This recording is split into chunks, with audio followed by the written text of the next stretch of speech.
man tabi'a bi sani ila yawmiddin. Assalamu alaikum. Ga wani bawan Allah, duk da dai na tunanin na taɓa ba da taimakon, amma ya ƙara jaddada min, ya ce a baku bayan Allah, kuma in kun ji ku sanar da bayan Allah su yi. Gyamban ciki olsa ya ce kowace iri ce bi iznillahi rabbi. Idan aka yi wannan, rabuwa ake da wace ce mai shakkuwa, mai sa gyatsa, mai sa amai. Ya ce bi iznillahi rabbi, kowace irin olsa ce gyamban ciki kake da shi, kai wannan Allah da za ka rabu da shi. Abubuwa ne kawai guda ɗaya za a samu a amfani da shi.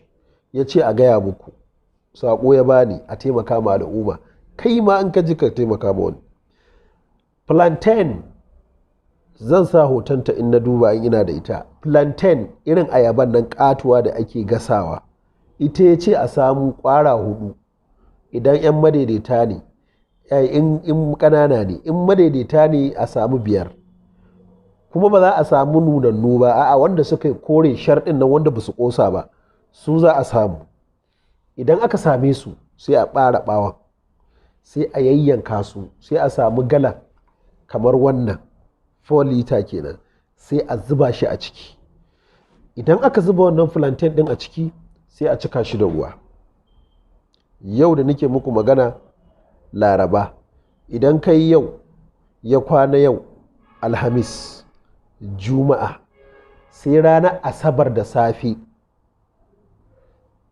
za ka ɗauki galan ɗin ka girgiza, sai ka ɗauki kofi da muke shan shayi da shi, wanda kowa ya sani moɗa a Nijar suke kiranta, sai ka zuba wannan maganin, za ka ji yana tashi yana bugawa.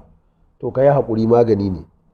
Sai a tace, sai ka sha kafin ka ci komai, sai ki sha kafin ki ci komai. Bayan kin sha sai ki ci abinci, sai ki karya kenan karin safe. Bayan kin karya, kin ba da minti 10 ko 20, sai ki ƙara zubawa rabin kofi sai ki sha. Ba za ki ƙara sha ba sai da rana, in kin ci abinci ki sha rabin kofi. Ba za ki ƙara sha ba sai da daddare, in ka ci abinci sai ka sha. Haka za ka yi gobe ma, haka za ka yi. In ya ƙare sai a zubar da diddigar, sai a ƙara samo plantain ƙwara 3 ko 5, sai a ƙara yayyankawa, sai a ƙara zubawa su kwana 3 a jiki, sai haka za a yi ta yi. Ya ce duk inda aka yi so 2 so 3 an gama da ulcer kowace iri ce. Bi iznillahi rabbi, ya ce in dai ulcer ce rabuwa ake da ita kwata-kwata, ya'ani galan 3 kenan. Duk inda ka sha galan 3 kai wannan haɗin, ta tafi. Saboda haka ga yana amana ce, ku gwada. Idan an gwada an ga yayi, don girman Allah a sanar da al'umma annabi duk inda suke plantain ayaba. Karamata da subscribe da sharing da comment. Muna muku fatan alkhairi. Ma'assalam.